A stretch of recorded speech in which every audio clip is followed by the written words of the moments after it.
ভবঘুরে কিংবা পাগল নয়, কুমিল্লায় ধর্ম অবমাননায় প্রধান অভিযুক্ত ইকবাল অত্যন্ত বিচক্ষণ, দাবি সিআইডির। টাকার বিনিময়ে একটি গোষ্ঠীর পরিকল্পনা বাস্তবায়নের চেষ্টা। বিশ্ব জলবায়ু সম্মেলনে যোগ দিতে স্কটল্যান্ডের গ্লাসগোতে পৌঁছেছেন প্রধানমন্ত্রী শেখ হাসিনা। জলবায়ু তহবিলের কার্যকর বাস্তবায়ন সহ তুলে ধরবেন 3 দফা প্রস্তাবনা। আজ থেকে শুরু স্কুল শিক্ষার্থীদের করোনা টিকাদান। ঢাকায় প্রস্তুত 8টি কেন্দ্র। প্রতিদিন দেয়া হবে 5000 ডোজ। অভিভাবকদের ভিড় না করার আহ্বান।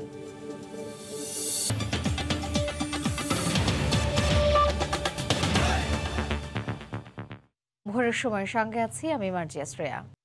কুমিল্লায় ধর্ম অবমাননায় প্রধান অভিযুক্ত ইকবাল হোসেন ভবঘুরে কিংবা পাগল নয়, সে সুস্থ মস্তিষ্কের একজন মানুষ। মোটরযান শ্রমিক হিসেবে সে একসময় কাজ করত। ইকবালকে অত্যন্ত বিচক্ষণ দাবি করে রিমান্ডে তার কাছ থেকে গুরুত্বপূর্ণ তথ্য পাওয়ার দাবি সিআইডির। এদিকে স্থানীয় সংসদ সদস্যের দাবি, টাকার বিনিময়ে ইকবালকে ব্যবহার করে পরিকল্পনা বাস্তবায়নের চেষ্টা ছিল একটি গোষ্ঠীর। বাহার রায়হানকে সঙ্গে নিয়ে বুলবুল রেজার রিপোর্ট। ক্যামেরায় ছিলেন ওমর ফারুক। কুমিল্লার পূজা মণ্ডপে কোরআন শরীফ রেখেছিল ইকবাল হোসেন। সিসি ক্যামেরার ফুটেজ দেখে বিষয়টি নিশ্চিত হওয়ার পর অনেকেই তাকে ভবঘুরে কিংবা পাগল আখ্যা দিয়েছিল। পরিবারের পক্ষ থেকেও দাবি করা হয়েছিল সে মানসিকভাবে অসুস্থ।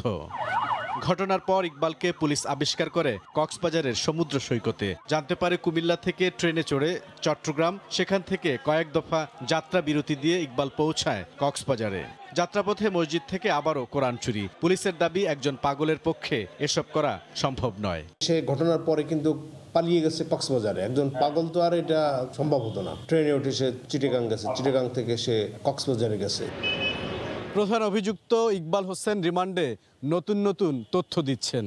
এতে রহস্য উদ্ঘাটন ও ইন্ধনদাতাদের শনাক্ত করা সহজ হবে বলে জানিয়েছেন তদন্ত সংশ্লিষ্ট কর্মকর্তারা। এদিকে রিমান্ডে থাকা অন্য আসামিরা যেসব তথ্য দিচ্ছেন তাও যাচাই করা হচ্ছে। সিঁড়িতে বসে কোরআন শরীফ। ইকবালকে অত্যন্ত বিচক্ষণ দাবি করে সিআইডি বলছে তাকে ভবঘুরে বলার কোনো সুযোগ নেই। তার ন্যাশনাল আইডি কার্ড আছে। সে মোটর শ্রমিক হিসাবে পেশায় নিয়োজিত ছিল। মসজিদেরও খেদমতে সে কাজ করত। সে সুস্থ মস্তিষ্ক সম্পন্ন এবং খুব বিচক্ষণ একজন ব্যক্তি তাকে বলতে হবে। স্থানীয় সংসদ সদস্যের দাবি, নিজেদের পরিকল্পনা বাস্তবায়নে ইকবালকে ব্যবহার করেছে কোনো একটি গোষ্ঠী। হয়তো ভবঘুরে ছেলেটাকে ব্যবহার করছে, টাকা পয়সা দিয়েছে। যারা পরিকল্পিতভাবে এটা করেছিল তারা রাস্তায় নামছিল অস্ত্র লইয়েই। এটা টোটালি 4.5 ঘন্টার মধ্যে যা করার করতে পারছে। ধর্ম অবমাননায় অভিযুক্ত ইকবাল সহ 4 আসামিকে দ্বিতীয় দফা রিমান্ডে নিয়ে জিজ্ঞাসাবাদ করছে পুলিশের অপরাধ তদন্ত বিভাগ সিআইডি। বুলবুল রেজা, সময় সংবাদ, কুমিল্লা। জলবায়ু সম্মেলনে যোগ দিতে স্কটল্যান্ডের গ্লাসগোতে পৌঁছেছেন প্রধানমন্ত্রী শেখ হাসিনা। রোববার স্থানীয় সময় দুপুর 3টার কিছু আগে গ্লাসগোর প্রেস্টউইক বিমানবন্দরে অবতরণ করে প্রধানমন্ত্রীকে বহনকারী বিমান বাংলাদেশ এয়ারলাইন্সের বিশেষ ফ্লাইটটি। এ সময় যুক্তরাজ্যে নিযুক্ত বাংলাদেশের হাই কমিশনার সাইদা মোনা তাসনিম প্রধানমন্ত্রীকে স্বাগত জানান। সোমবার জলবায়ু বিষয়ক শীর্ষ সম্মেলন COP26-এর উদ্বোধনী পর্বে অংশ নিয়ে ভাষণ দেবেন তিনি। এছাড়া সম্মেলনের সাইডলাইনে বেশ কয়েকটি উচ্চ পর্যায়ের বৈঠকেও অংশ নেওয়ার কথা রয়েছে প্রধানমন্ত্রী শেখ হাসিনার। এর আগে গতকাল সকালে হযরত শাহজালাল আন্তর্জাতিক বিমানবন্দর থেকে ভিভিআইপি ফ্লাইটে গ্লাসগোর উদ্দেশ্যে ঢাকা ছাড়েন প্রধানমন্ত্রী। স্কটল্যান্ডের গ্লাসগোতে চলমান সম্মেলনে জলবায়ু তহবিলের কার্যকর বাস্তবায়ন সহ তুলে ধরবেন 3 দফা প্রস্তাবনা। মহামারী করোনার বাধা পেরিয়ে নিউ নরমাল বাস্তবতায় সেপ্টেম্বরে যুক্তরাষ্ট্রে জাতিসংঘ সফরের পর এবার 2 সপ্তাহের রাষ্ট্রীয় সফরে ইউরোপের পথে প্রধানমন্ত্রী শেখ হাসিনা।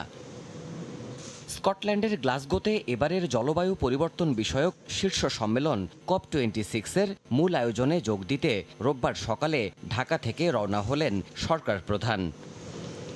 হযরত শাহজালাল আন্তর্জাতিক বিমানবন্দরের ভিভিআইপি টার্মিনালে প্রধানমন্ত্রীকে বিদায় জানান মন্ত্রিপরিষদের সদস্যসহ 3 বাহিনী প্রধান এবং ঢাকায় নিযুক্ত বিভিন্ন দূতাবাসের কূটনীতিকরা। সফরসূচি অনুযায়ী এবারের যাত্রায় প্রধানমন্ত্রী বাংলাদেশের প্রতিনিধিত্ব ছাড়াও ক্লাইমেট ভালনারেবল ফোরামের চেয়ার হিসেবেও জলবায়ুর ক্ষতির মুখে থাকা ভুক্তভোগী দেশগুলোর পরিস্থিতি তুলে ধরবেন। সোমবার COP26-এর উদ্বোধনী অনুষ্ঠানে যোগ দিয়ে ভাষণ দেবেন তিনি। 3 থেকে 9 নভেম্বর পর্যন্ত লন্ডন এবং 9 থেকে 13 নভেম্বর পর্যন্ত প্রধানমন্ত্রী ফ্রান্সের প্যারিস সফর করবেন। এই সফরে ইউনেস্কোর 75তম প্রতিষ্ঠাবার্ষিকীর পাশাপাশি UNESCO Bangladesh Bangabandhu Sheikh Mujibur Rahman international prize for the creative economy এর পুরস্কার বিতরণী অনুষ্ঠানেও থাকবেন প্রধানমন্ত্রী। 14 নভেম্বর তার দেশে ফেরার কথা রয়েছে। দেবাশিস রায়, সময় সংবাদ, ঢাকা। এদিকে জলবায়ু সম্মেলনে নির্ধারিত বৈঠকের পাশাপাশি প্রবাসী বাংলাদেশিদের আয়োজনে সেখানে বেশ কয়েকটি অনুষ্ঠানে অংশ নেওয়ার কথা রয়েছে তার। গ্লাসগো থেকে বিস্তারিত শোয়েব কবিরের রিপোর্টে। বাংলাদেশের প্রতিনিধিত্ব করার পাশাপাশি এবারের জলবায়ু সম্মেলনে ঝুঁকির মুখে থাকা 48 দেশের জোট ক্লাইমেট ভালনারেবল ফোরামের চেয়ারপারসন হিসেবে প্রতিনিধিত্ব করবেন প্রধানমন্ত্রী শেখ হাসিনা। একই সঙ্গে 1 ও 2 নভেম্বর জলবায়ু সম্মেলনের বাইরেও বিভিন্ন গুরুত্বপূর্ণ বৈঠকও অংশ নেবেন তিনি।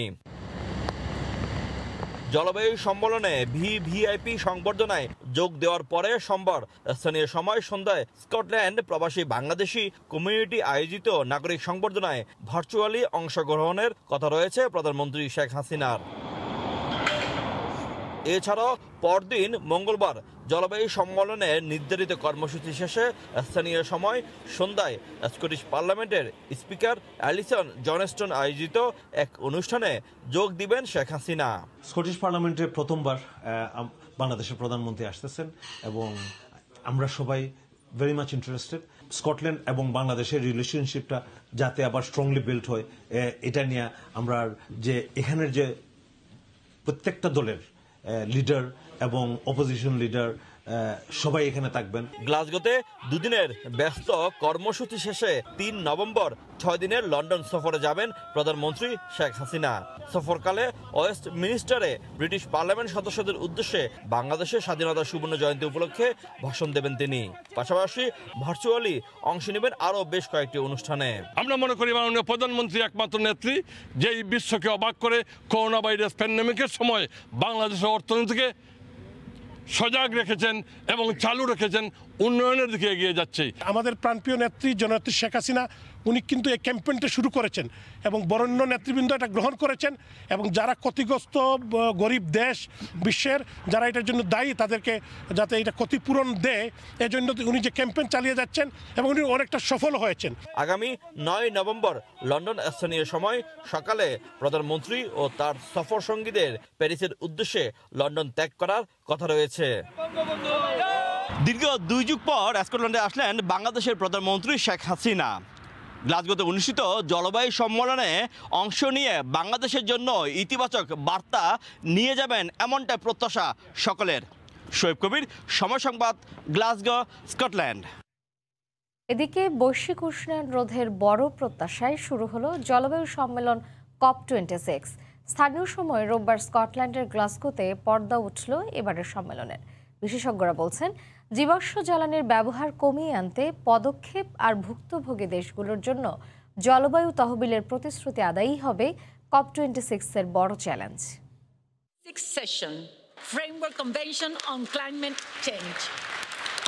রোববার আনুষ্ঠানিকভাবে শুরু হলো জাতিসংঘের 26তম জলবায়ু সম্মেলন। স্কটল্যান্ডের গ্লাসগোতে শুরু হওয়া এবারের সম্মেলনটি COP26 নামে পরিচিত। 6 বছর আগের প্যারিস চুক্তি বাস্তবায়নে আগামী 1.5 সপ্তাহ বিশ্ব নেতাদের নানা তর্ক বিতর্ক চলবে এবারের সম্মেলনে। সম্মেলন ঘিরে বিভিন্ন দেশের রাষ্ট্রপ্রধান ও প্রতিনিধিরা জড়ো হন গ্লাসগোতে। এবারের সম্মেলনে অংশ নিচ্ছেন প্রায় 200 দেশের প্রতিনিধি। COP26-এ সবচেয়ে বেশি জোর দেওয়া হচ্ছে জীবাশ্ম জ্বালানির ব্যবহার কমিয়ে বৈশ্বিক উষ্ণায়ন কমানোর উপর। একই সঙ্গে 2030 সালের মধ্যে কিভাবে কার্বন নিঃসরণের মাত্রা কমিয়ে আনা যায় তা নিয়ে বিস্তার আলোচনা চলবে। এবারের জলবায়ু সম্মেলনে দরিদ্র ও স্বল্পোন্নত দেশগুলো বেশ কিছু বিষয় তুলে ধরবেন বিশ্ব সম্প্রদায়ের কাছে। চাওয়া হবে জলবায়ু পরিবর্তন মোকাবেলায় তহবিলও। এদিকে সম্মেলন ঘিরে প্রতি বছরের মতো এবারও হাজারো পরিবেশ কর্মী জড়ো হচ্ছেন গ্লাসগোতে। তাদের অভিযোগ বিশ্ব নেতারা নানা প্রতিশ্রুতি দিলেও তা বাস্তবায়নে কোনো পদক্ষেপ গ্রহণ করে না।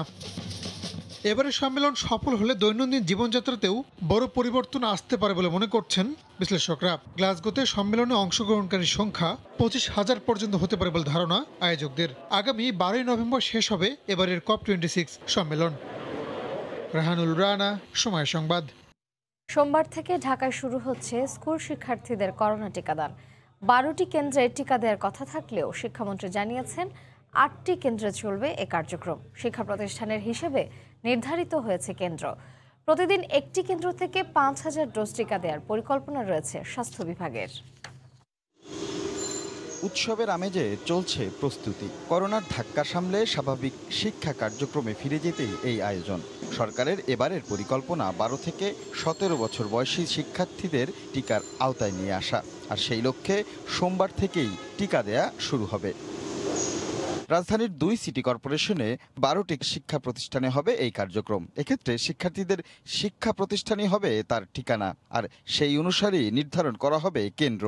একটি কেন্দ্রে আশেপাশের নির্ধারিত 2 থেকে 5টি থানার শিক্ষা প্রতিষ্ঠানে শিক্ষার্থীরা টিকা নিতে পারবেন। 5,000 শিক্ষার্থীর টিকা মজুদ থাকবে প্রতিটি কেন্দ্রে। বাচ্চাদের waiting zone ready, after vaccination তারা কোথায় বসবে, বিফোর ভ্যাকসিনেশন তারা কোথায় ওয়েট করবে, সব কিছু এবং সব কিছু প্রস্তুতি সম্পন্ন। কারো বাসা যদি পুরান ঢাকায় হয়, মানে দক্ষিণে, কিন্তু তার সেন্টার হবে স্কলাস্টিকার যে কোড উত্তর সিটি কর্পোরেশন, সেটা দিয়ে। কেন্দ্রে ওয়েটিং রুম, বুথ থেকে শুরু করে তৈরি হয়েছে আইসোলেশন রুম। পাশাপাশি চলবে শিক্ষা কার্যক্রম। যারা রেজিস্ট্রেশন করতে পেরেছে ফার্স্ট ফেজে তারা ভ্যাকসিন নিয়ে নেবে। স্বাস্থ্যবিধি মেনে প্রবেশ করানো এবং টিকা গ্রহণ করার পরে ওয়েটিংয়ে থাকবে। 1 নভেম্বর একটি শিক্ষা প্রতিষ্ঠানে শুরু হবে আনুষ্ঠানিকতা। পরদিন থেকে রাজধানীর 12টি কেন্দ্রে দেয়ার তথ্য স্বাস্থ্য অধিদপ্তর জানালেও শিক্ষামন্ত্রী জানিয়েছেন 8টি কেন্দ্রের কথা। একটি টিকা কেন্দ্রে কাল শুরু হচ্ছে, তারপরে আমাদের 8টি কেন্দ্র এখন পর্যন্ত নির্ধারণ করা হয়েছে, সেগুলোতে চলবে। এই কর্মসূচিতে সবাইকেই দেয়া হবে ফাইজারের টিকা। রাশেদ লিমন, সময় সংবাদ, ঢাকা। গত 12 সেপ্টেম্বর থেকে ধারাবাহিকভাবে দেশের সব শিক্ষা প্রতিষ্ঠান খুলে দেওয়া হলেও এখনও সিদ্ধান্তে আসতে পারেনি বেশিরভাগ বেসরকারি বিশ্ববিদ্যালয়। অনলাইনেই চলছে তাদের ক্লাস। কর্তৃপক্ষ বলছে, বেসরকারি বিশ্ববিদ্যালয়ের বেশিরভাগ শিক্ষক শিক্ষার্থী এখনও করোনা ভ্যাকসিনের আওতায় আসেনি। তাই কবে থেকে সশরীরে ক্লাস শুরু হবে তা এখনও চূড়ান্ত হয়নি। হাসিবুল হাসানের রিপোর্টে বিস্তারিত। অতিমারি করোনায় থমকে যাওয়া শিক্ষাজীবন প্রাণ পেয়েও যেন পাচ্ছে না। অর্ধেকের বেশি শিক্ষার্থীকে টিকার আওতায় এনে পাবলিক বিশ্ববিদ্যালয়গুলো সশরীরে ক্লাস নেওয়া শুরু করলেও পিছিয়ে প্রাইভেটের শিক্ষার্থীরা। টিকার আওতায় এনে ক্যাম্পাসে ক্লাস করার সুযোগ করে দেওয়া হোক। অনেকে কিন্তু টিকার আওতায় চলে এসেছে, তাদের নিয়ে অবশ্যই ক্লাসটা শুরু করা উচিত। প্রাইভেট বিশ্ববিদ্যালয়ের উপাচার্যরা বলছেন, বেশিরভাগ শিক্ষার্থী এখনো টিকা পাননি। সবার স্বাস্থ্যের বিষয়টি মাথায় রেখেই এখনো অনলাইন ক্লাসের উপর নির্ভরশীল তারা। চেষ্টা করা হচ্ছিল যে স্পেশাল টিকা প্রাইভেট ইউনিভার্সিটি যে 104টা প্রাইভেট বিশ্ববিদ্যালয় আছে তাদের জন্য স্পেশাল অ্যারেঞ্জ করার, কিন্তু ফোকাসটা এখন পর্যন্ত আমরা দেখেছি যে পাবলিক ইউনিভার্সিটি কেন্দ্রিক। আমাদেরও অন ক্যাম্পাস যদি টিকার ব্যবস্থা করা হয়, আমাদের যারা এখনো বাকি আছে তারা পাবে। আমরা ইউজিসির চাহিদা অনুযায়ী তাদের কাছে আমাদের স্ট্যাটিস্টিক্সটা দিয়েছি। তবে বিশ্ববিদ্যালয় মঞ্জুরি কমিশনের দাবি, দেশের প্রায় 70টি প্রাইভেট বিশ্ববিদ্যালয়ে সশরীরে ক্লাস হচ্ছে। আগে যেমন শুধু তাদের ক্লাস ছিল অনলাইন বেস, কিন্তু এখন কিন্তু সামনাসামনি তারা ক্লাস হচ্ছে এবং আমাদের কর্তৃপক্ষ 2-4টি ইউনিভার্সিটি সারপ্রাইজ ভিজিটও করেছে। ইউজিসির তথ্য মতে দেশে বিশ্ববিদ্যালয় পর্যায়ের শিক্ষার্থী 42 লাখ। প্রথম ডোজ টিকা নিয়েছেন 15 লাখ আর দ্বিতীয় ডোজ টিকা নিয়েছেন প্রায় 3 লাখ। টিকার জন্য সুরক্ষা অ্যাপে নিবন্ধন করেছেন প্রায় 27 লাখ। সেই হিসাবে এখনও প্রায় 15 লাখের বেশি শিক্ষার্থী টিকা নিবন্ধনের আওতায় আসেনি। বিশ্ববিদ্যালয় মঞ্জুরি কমিশনের নির্দেশনা অনুযায়ী শিক্ষক ও শিক্ষার্থীদের প্রত্যেককেই কোভিড-19-এর কমপক্ষে 1 ডোজ টিকা না পাওয়া পর্যন্ত কিংবা টিকা নেওয়ার জন্য নিবন্ধিত না হওয়া পর্যন্ত ক্যাম্পাসে সশরীরে ক্লাস শুরু করা যাবে না। হাসিবুল হাসান, সময় সংবাদ, ঢাকা। বিয়ের পর স্ত্রীকে টাকার বিনিময়ে পাচার করে দেয় স্বামী। এছাড়া ঘনিষ্ঠ মুহূর্তের ছবি সামাজিক মাধ্যমে ছড়িয়ে দেওয়ার ভয় দেখিয়ে বাধ্য করে অনৈতিক কাজে। রাজধানীর করাইল থেকে আন্তর্জাতিক মানব পাচার চক্রের 2 সদস্যকে গ্রেফতার করেছিলেন। টার্গেট করে দরিদ্র সুন্দরী নারীদের, এরপর গড়ে তোলে প্রেমের সম্পর্ক, অতঃপর মৌখিক বিয়ে। মাত্র 28,000 টাকার বিনিময়ে নিজের স্বামী ভারতে পাচার করে দেয় স্ত্রীকে। বিয়ের পর অন্তরঙ্গ মুহূর্তের ছবি জোরপূর্বক ধারণ করে তা সামাজিক যোগাযোগ মাধ্যমে ছড়িয়ে দেওয়ার হুমকি দিয়ে বাধ্য করা হয় অনৈতিক কাজে। আন্তর্জাতিক মানব পাচার চক্রের 2 সদস্যকে রাজধানীর কড়াইল বস্তি এলাকা থেকে গ্রেফতারের পর এসব তথ্য জানায় র্যাব। দরিদ্র নারীদেরকে আরও বশীকরণের জন্য মৌখিকভাবে তারা বিয়ে পর্যন্ত করে। বিয়ের পর ভিকটিমদের অন্তরঙ্গ মুহূর্তের ছবি মোবাইলে ধারণ করে এবং পরবর্তীতে কোনো নারী যদি বিদেশে যেতে রাজি না হয় সেক্ষেত্রে তারা ধারণকৃত ভিডিও এবং স্থিরচিত্র সোশ্যাল মিডিয়াতে ছড়িয়ে দেওয়ার হুমকি দিয়ে তাদেরকে বিদেশে যেতে বাধ্য করে। এছাড়া মুম্বাইয়ের বিভিন্ন ডান্স ক্লাবে নৃত্যশিল্পী হিসেবে কাজ দেওয়ার নাম করে এই চক্রটি পতিতালয়ে বিক্রি করত বাংলাদেশি নারীদের। চক্রের সক্রিয় সদস্য সুজন ও রমজানকে গ্রেফতারের পর জিজ্ঞাসাবাদে বেরিয়ে আসে সব তথ্য। মোহাম্মদ সুজন শিকদার এই মানব পাচারকারী চক্রের মূল হোতা। ধৃত আসামি সুজন, রমজান এবং তাদের অন্যান্য সহযোগীরা পরস্পর যোগ সদস্যে দীর্ঘদিন ধরে পার্শ্ববর্তী দেশে নারী পাচার করে আসছিল। লোভনীয় ও আকর্ষণীয় বিভিন্ন পেশার কথা বলা হলেও তাদের বিক্রি করে দেওয়া হয় এবং জোরপূর্বক সম্পৃক্ত করা হয় ডিজে পার্টি সহ অনৈতিক কর্মকাণ্ডে। এই চক্রের অন্যান্য সদস্যদের ধরতে অভিযান অব্যাহত বলে জানায় র্যাব। আমাদের গোয়েন্দা কার্যক্রম চালু আছে। কামরুজ্জামান মামুন, সময় সংবাদ, ঢাকা। যে কোনো অপরাধ দমনে গভীর রাতেও রাজধানীতে থেমে নেই আইনশৃঙ্খলা বাহিনীর বিভিন্ন তৎপরতা। মাদক বহন ও সন্ত্রাসী কর্মকাণ্ড রোধে চালানো হয় তল্লাশি অভিযান। নিরাপত্তার স্বার্থে এ ধরনের অভিযানকে ইতিবাচকভাবেই দেখছেন সাধারণ মানুষ। গভীর রাতে অপরাধ প্রবণতা বাড়ার শঙ্কা থেকে রাজধানী জুড়ে আইনশৃঙ্খলা বাহিনীর তল্লাশি অভিযান চোখে পড়ার মতো।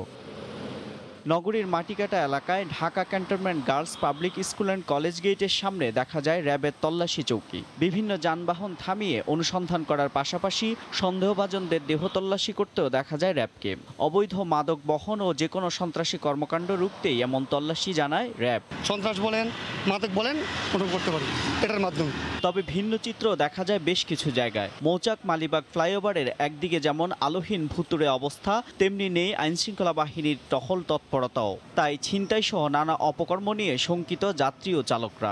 লাইট নাই, এখানে ছিনতাইকারী বেশিরভাগ থাকে। অনেক সময় নাকি মোটরসাইকেল আটকায় কিংবা ইয়াটিয়া করে ছিনতাই হয় ঘটনা। তবে বনানী ফ্লাইওভারের উপর দেখা যায় পুলিশের তৎপরতা। ছিনতাইকারীদের টার্গেট থেকে রক্ষা পেতে এ ধরনের চেকপোস্ট বেশ সহায়ক বলে মনে করেন নগরবাসী। তল্লাশির কারণে জব্দ হচ্ছে মাদক, আটক হচ্ছে অপরাধী। অনেক সময় ফ্লাইওভার অনেক ধরনের অপ্রীতিকর ঘটনা ঘটে, সেটা তো নিজেদের ভিতরে একটা ভীতি সংকুচিত হয়। আমি ইনস্ট্যান্ট যে কোনো একটা বিপদ আপদ হলে আমি বাইকটা টান দিয়ে এখানে থামলে আমি একটা হেল্প পাবো।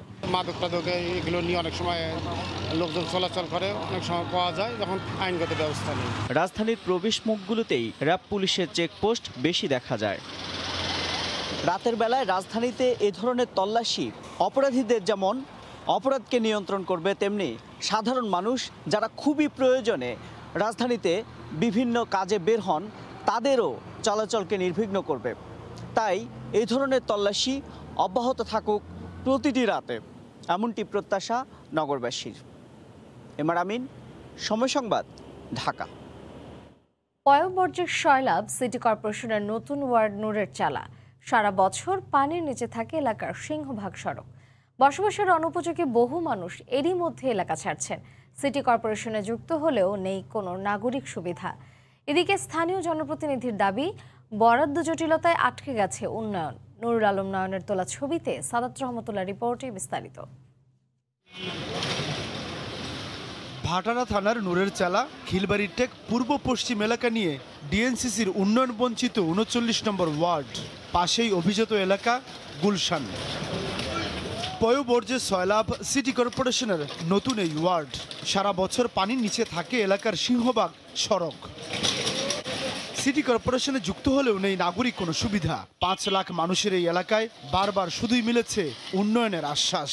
বসবাসের অনুপযোগী বহু মানুষ এরই মধ্যে এলাকা ছেড়েছেন। আগে হইছে মনে জ্বালা, হেরা থাকে নূরে চালা, আমগো হইছে মনে জ্বালা, আমরা নূরে চালাই থাকতে হইব। সিটি কর্পোরেশন আসার পরের থেকে আমাদের আরো অবনতি হয়েছে, উন্নতি হয় নাই। হালকা একটু বৃষ্টি হলে সুয়ারেজ লাইনে ময়লা উঠে বেশি যায়। এগুলি ফালানোর মতো অবস্থা নাই তো মানুষের। জোয়ার ভাটা এখানেও হয়, বদ্ধ পানিতে জোয়ার ভাটা হয়, মানুষ গৃহবন্দী হয়ে যায়। পানি উঠে আমাদের স্কুল ড্রেস নষ্ট হয়ে যায়, তাহলে আবার বাসায় যে চেঞ্জ করে আসতে হয়। প্রতিটা বাড়িতে রুমগুলা খালি হইতেছে, আর মানুষ যাইতে গেলেই পড়ে যায়। বিউটি পার্লার আছে কিন্তু কোনো প্রবেশ পথ নেই। যারা খুলে বসেছেন ব্যবসা প্রতিষ্ঠান তাদের দোকানেও দেখা নেই ক্রেতার। এসব অভিযোগের তীর স্থানীয় কাউন্সিলরের দিকে। পার্লারে এইভাবে আর কেউ আসে না। আগে 2-1 যা রিক্সা করে আসতো, এখন তারা ভয়তো রিক্সা উঠে না। তেলাবেনিয়া 3 দিন পড়ছি, আজকে ভুল বসতে আইসা পড়ছি। এই জায়গায় আমি 3 মাস ধরে আই না। বাসের সাপ উনি তো আমাদের এইখানে কোনোদিন একদিনে চুপি দিয়েও দেখে না যে আমরা কোন পরিস্থিতি আছি বা আমরা কেমন বাস করতেছি। তবে স্থানীয় কাউন্সিলরের দাবি বরাদ্দ না থাকায় উন্নয়ন হচ্ছে না নতুন ওয়ার্ডগুলোর। নভেম্বরের শেষে এলাকার যে প্রধান রাস্তা, বিশেষ করে কবরস্থান থেকে একেবারে ভোটঘাট পর্যন্ত কাজ শুরু হয়ে যাবে। আলোর নিচে অন্ধকারের মতন বসবাস করি, যেহেতু এটা গুলশান বনানীর কাছে। 2016 সালে 16 ইউনিয়ন ভেঙে নতুন 18টি ওয়ার্ড যুক্ত করা হয় উত্তর সিটি কর্পোরেশনের সঙ্গে। সোয়ারেজের কোনো ড্রেন নয়, নেই কোনো অতিবৃষ্টি। তবুও নূরের চেলা এলাকার প্রধান সড়ক বছরের পর বছর থাকে পানির নিচে। এটি ঢাকার নতুন সিটি কর্পোরেশনের এলাকা। গত কয়েক বছরে লাগেনি এতটুকু উন্নয়নের ছোঁয়া। দুর্ভোগে এলাকার মানুষের নিত্যসঙ্গী। এলাকার মানুষের প্রধান দাবি দ্রুত যেন সংস্কারের উদ্যোগ নেয় সিটি কর্পোরেশন। সাদাত রহমতুল্লাহ, সময় সংবাদ, ঢাকা। ক্লিনফিডের পর এবার কেবল অপারেটরদের ডিজিটালাইজেশন প্রক্রিয়ার উদ্যোগ নিয়েছে সরকার। আগামী 30 নভেম্বরের মধ্যে ঢাকা ও চট্টগ্রামের কেবল নেটওয়ার্ক সিস্টেম ডিজিটালাইজড করতে হবে। পর্যায়ক্রমে অন্য বিভাগ ও জেলা শহরেও এই প্রক্রিয়া কার্যকর করা হবে। সচিবালয়ে অ্যাটকো ও কেবল অপারেটরদের সঙ্গে বৈঠক শেষে এই কথা জানান তথ্য ও সম্প্রচার মন্ত্রী। 1 অক্টোবর থেকে বিদেশি চ্যানেলের বিজ্ঞাপনবিহীন সম্প্রচার নিশ্চিত করতে শুরুতে বিপাকে পড়লেও একসময় সরকারের আদেশ মেনে নিতে বাধ্য হয় কেবল অপারেটররা। এবার ঢাকা ও চট্টগ্রামের কেবল অপারেটিং সিস্টেম ডিজিটালাইজড করতে বৈঠকে বসে তথ্য মন্ত্রণালয়। টেলিভিশন মালিকদের সংগঠন অ্যাটকোর নবনির্বাচিত নেতৃবৃন্দের সঙ্গে এই বৈঠকে যোগ দেন কেবল অপারেটরদের সংগঠনের নেতারাও। সর্বসম্মতিক্রমে সিদ্ধান্ত হয় 30 নভেম্বরের পরে ঢাকা ও চট্টগ্রামের কেবল অপারেটিং সিস্টেম ডিজিটালাইজেশন করা হবে। 30 নভেম্বরের পর অর্থাৎ 1 ডিসেম্বর থেকে ঢাকা এবং চট্টগ্রাম শহরে সমস্ত কেবল নেটওয়ার্কের সিস্টেম ডিজিটালাইজড করতে হবে। আগামী 31 ডিসেম্বর 2021 তারিখের মধ্যে অন্যান্য মেট্রোপলিটন শহর, সকল বিভাগীয় শহর এবং কুমিল্লা, বগুড়া, দিনাজপুর, কুষ্টিয়া, রাঙ্গামাটি, কক্সবাজার জেলা শহরে কেবল নেটওয়ার্ক ডিজিটালাইজেশন আওতায় আনতে হবে। এজন্য গ্রাহকদের সেটটপ বক্স দেওয়ার ব্যবস্থা করবে কেবল অপারেটররা। কিস্তিতে আদায় করা হবে এই বক্সের দাম। সেটির দাম 1200 থেকে 1500 টাকা বা আরও বেশিও হয় অনেক সময়। কেবল অপারেটররা সেটি সরবরাহ করবে, সেটি 12 কিংবা 30 কিস্তিতে তারা নেবেন। এটা গ্রাহকের সাথে ওনাদের বিষয়, কিভাবে নেবেন সেটা সরকার ঠিক করে দিবে না। ডিজিটালাইজেশন নিশ্চিত হলে বছরে প্রায় 2000 কোটি টাকা রাজস্ব আদায় সম্ভব হবে বলে মনে করেন তথ্যমন্ত্রী। ডিজিটাল হেডেন বসানো হয়ে গেছে। ইহসান জুয়েল, সময় সংবাদ, ঢাকা। 20 বছর মেয়াদী ড্যাপ ও ভবন নির্মাণ আইনের খসড়া বাস্তবায়িত হলে ফ্ল্যাটের দাম বাড়বে বলে দাবি করেছে ভবন নির্মাণ মালিকদের সংগঠন রিহ্যাব। সংগঠনটি মনে করছে নতুন এই বিধিমালা কার্যকর করা হলে ঢাকায় কমবে ভবন নির্মাণের জায়গা, বাড়বে অস্থিতিশীলতা। প্রস্তাবিত ড্যাপ ও ঢাকা ইমারত নির্মাণ বিধিমালার প্রতিক্রিয়ায় আয়োজিত সংবাদ সম্মেলনে এ তথ্য দেন রিহ্যাব সভাপতি। ঢাকাসহ বড় শহরগুলোতে মানুষের ঘনত্ব কমানোর উদ্দেশ্যে নতুন এই বিধিমালার উদ্যোগ নিলেও তা 100% কাজে আসবে না বলে দাবি করে রিহ্যাব।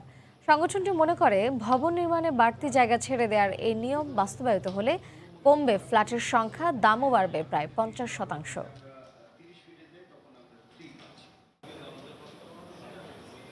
ইমারত নির্মাণ বিধিমালা 2021 পর্যালোচনাকালে আমাদের মাঝে গভীর উদ্বেগ ও উৎকণ্ঠা সৃষ্টি হয়েছে। নির্মাণযোগ্য ভবনের 35 থেকে 53% আয়তন হ্রাস পাবে। ফ্ল্যাটসমূহের মূল্য ন্যূনতম 50% বৃদ্ধি পাবে। 269টি লিঙ্কেজ ইন্ডাস্ট্রিসমূহর গভীর সংকটে নিমজ্জিত হবে। সর্বোপরি আবাসন শিল্প মুখ থুবড়ে পড়বে। নিষিদ্ধ হলেও হাজারের ওপর পলিথিন কারখানা রয়েছে পুরান ঢাকায়। প্রতিদিন উৎপাদন হচ্ছে টনের পর টন। রাতের আঁধারেই তা ছড়িয়ে দেয়া হচ্ছে দেশের বিভিন্ন স্থানে। শুধু তাই নয়, এসব কারখানা চালাতে যে উচ্চ ক্ষমতার বিদ্যুৎ ব্যবহার করা হয় তাও অবৈধ। স্থানীয় প্রভাবশালীদের নিয়ন্ত্রণে পুরান ঢাকা এখন পলিথিন সিন্ডিকেটের কবজায়। বিশেষজ্ঞরা বলছেন, পরিবেশ অধিদপ্তরের কিছু কর্মকর্তার যোগসাজশেই চলছে এসব নিষিদ্ধ পলিথিন কারখানা। পাভেল আহমেদের ক্যামেরায় সাদাত রহমতুল্লাহ রিপোর্টে বিস্তারিত। নিষিদ্ধ পলিথিন, তবুও নিত্যদিন বাজারে বৈধতা দিয়েই ক্রেতার হাতে তুলে দিচ্ছেন বিক্রেতা।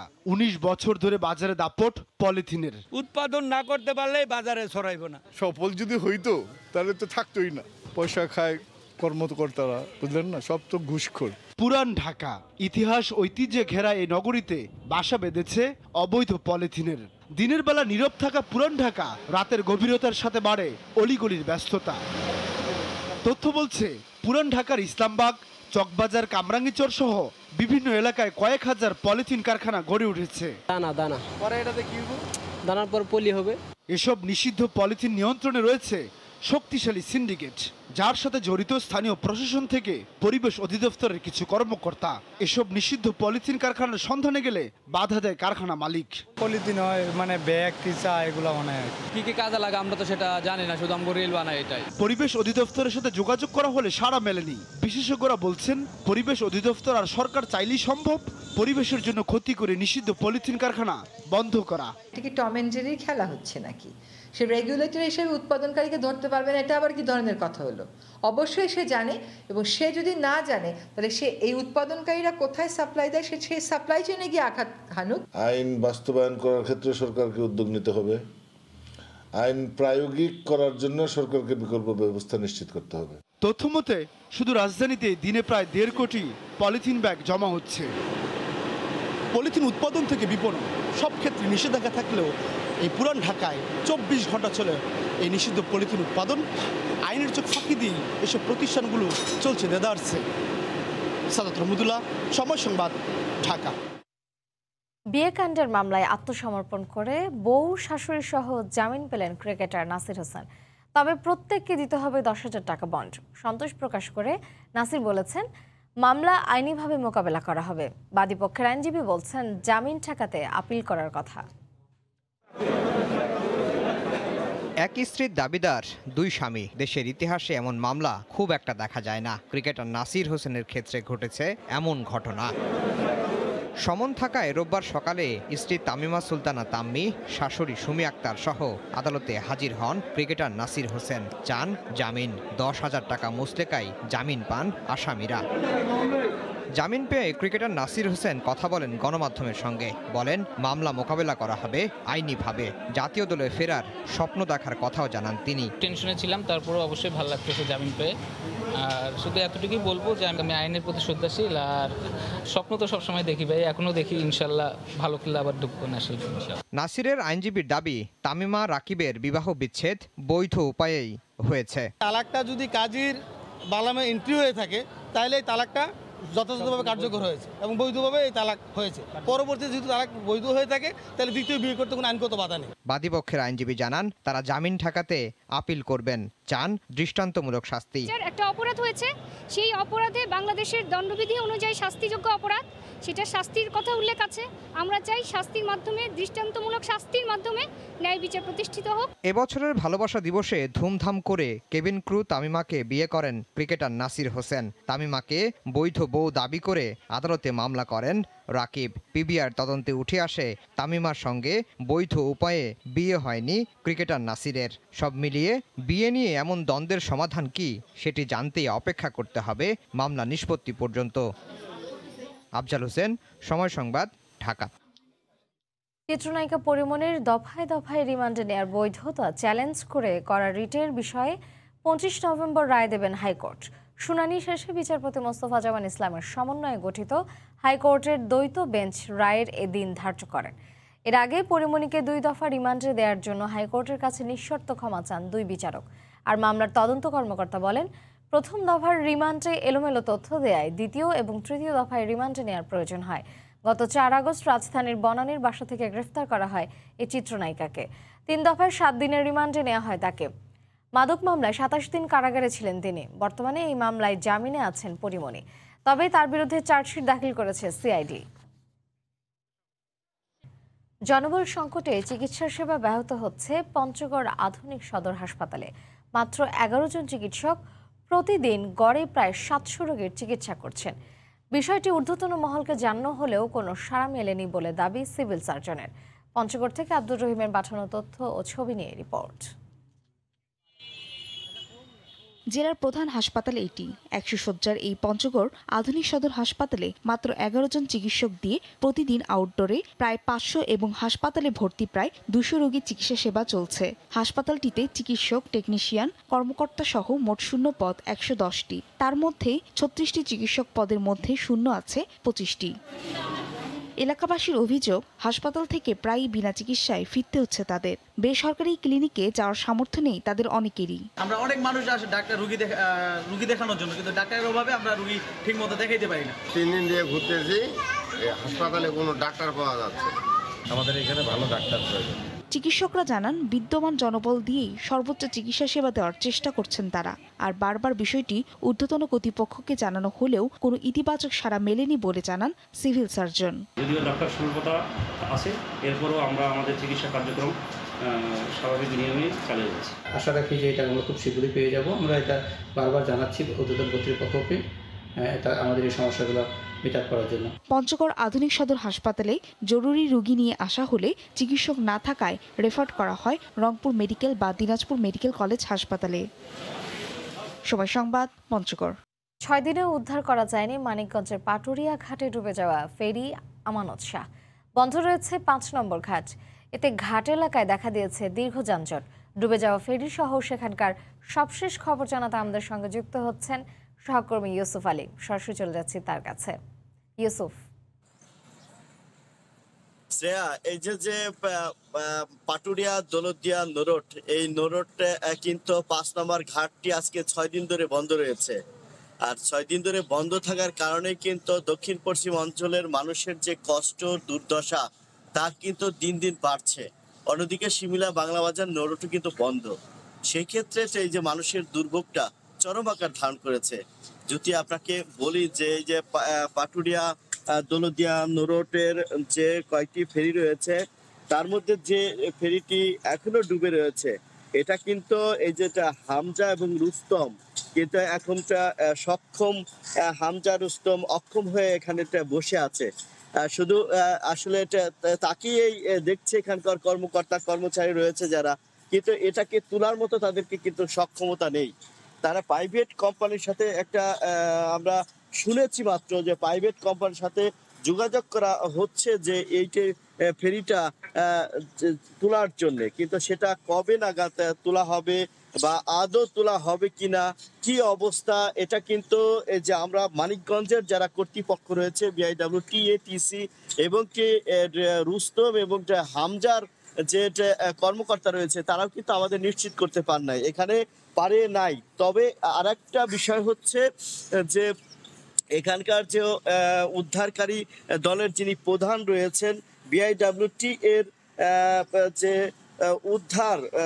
উদ্ধারের যে উপপরিচালক, সে কিন্তু আসলে আমাকে জানিয়েছে, মোহাম্মদ ফজলুর রহমান, সে আমাকে জানিয়েছে যে এই যে উদ্ধারের জন্য তাদের সক্ষমতা না থাকায় এই ফেরিটাকে কিন্তু প্রাইভেট কোম্পানিকে বিআইডব্লিউটিসি দিতে পারে, কিন্তু সেই প্রাইভেট কোম্পানিকেই কবে দিবে বা আদৌ উঠানো হবে কিনা, এটা নিয়ে কিন্তু দুশ্চিন্তা রয়েছে। আবার দক্ষিণ পশ্চিম অঞ্চলের মানুষের যে একদম প্রবেশদ্বার এই যে পাটুরিয়া দৌলতদিয়া এবং 5 নম্বর ঘাটটা দীর্ঘদিন ধরে বন্ধ রয়েছে।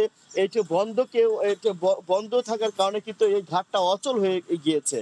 এই অচল কাজকে সচল করার জন্য কর্তৃপক্ষের কোনো কিন্তু উদ্যোগ নেই। যদি বলি আজকে এটা ঘাটের অবস্থার কথা, ঘাটের অবস্থা বলতে গেলে এই মুহূর্তে কিন্তু এটা পাটুরিয়া ঘাট থেকে একদম 0 পয়েন্ট থেকে 3 কিলোমিটার পর্যন্ত দীর্ঘ যানজট রয়েছে। যে যানজটের ভিতরে পড়ে কিছুক্ষণ আগে আমি যানবাহনের শ্রমিক, অ্যাম্বুলেন্সের শ্রমিকের সাথে কথা বলছিলাম, যে তিনি চালক, তিনি আমাকে জানাচ্ছিলেন তিনি কিন্তু মধ্যরাত্রে এসেছে একটা লাশ নিয়ে, এখনো এই ঘাটটি পার হতে পারেনি। অর্থাৎ কখন যে সে এইটা লাশ নিয়ে যাবে এবং তার সৎকার হবে এটাও কিন্তু তার অজানা বলে আমাকে জানিয়েছে। অন্যদিকে যদি বলি এখানকার যারা রুস্তম এবং হামজার যারা কর্মকর্তা রয়েছে, তারাও কিন্তু আসলে একটা অলস সময় কাটাচ্ছে। গতকালও কিন্তু কথা যদি বলি, গতকাল কোনো উদ্ধার অভিযান পরিচালনা করা হয়নি। সেই ক্ষেত্রে কিন্তু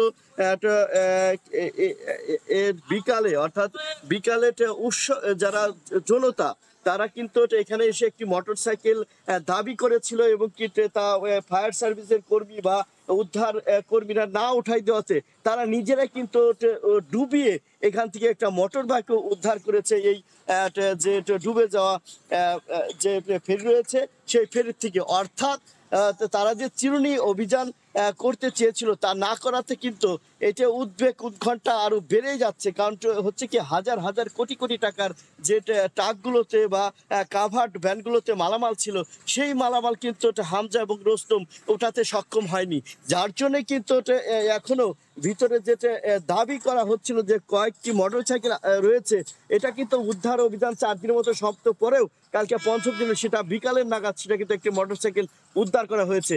তার এই দৃষ্টান্তই বলে দিচ্ছে, প্রমাণ করে দিচ্ছে যে আসলে এর ভিতরে যে আরো যে মালামাল বা যন্ত্রাংশ বা যানবাহনটা থাকতে পারে এটা কিন্তু সেই মোটরসাইকেলকে প্রমাণ করে। তবে সেই মোটরসাইকেল উদ্ধার করা হয়েছে, সেটা উদ্ধার করে বিকালে কিন্তু সেই মালিক নিয়ে গিয়েছে কর্তৃপক্ষকে কোনো তোয়াক্কা না করেই। এই যে যখন অবস্থা তখন আসলে দেশের মধ্যে এত বড় একটা ফেরি দুর্ঘটনা যা ঘটেছে এই পাটুরিয়া ঘাটে, সেই ক্ষেত্রে কিন্তু এটাকে মোকাবেলার জন্য যতটুকু সক্ষমতা বা পদক্ষেপ নেওয়া দরকার কর্তৃপক্ষের কিন্তু সেই পদক্ষেপটা নিচ্ছে না। কেন নিচ্ছে না বা কিসের জন্য নিচ্ছে না এটা কিন্তু সকলেরই অজানা। তবে ঘাট সংশ্লিষ্টরা মনে করছে যদি ঘাট সচল না করা হয় এবং কি সেই ক্ষেত্রে আধুনিকরণ না করা হয় তাহলে কিন্তু যেহেতু 1300 কোটি টাকা একটেক থেকে দেওয়া হয়েছে এই ফেরি ঘাটকে সচল করার জন্য, সেই ক্ষেত্রে সেই টাকা দিয়ে এটা আধুনিক করে এইরকম লক্কর ফেরি বাদ দিয়ে নতুন ফেরি সংযোজন করার জন্য কিন্তু তাদের সরকারের প্রতি হস্তক্ষেপ কামনা করেছে সংশ্লিষ্টরা। এই ছিল আমার কাছে পাটুরিয়া ঘাট থেকে সর্বশেষ অবস্থা। শ্রেয়া, পাটুরিয়া ঘাট থেকে ডুবে যাওয়া ফেরি সহ সেখানকার সর্বশেষ খবর জানাচ্ছিলেন সহকর্মী ইউসুফ আলী। দেখছেন ভোরের সময়।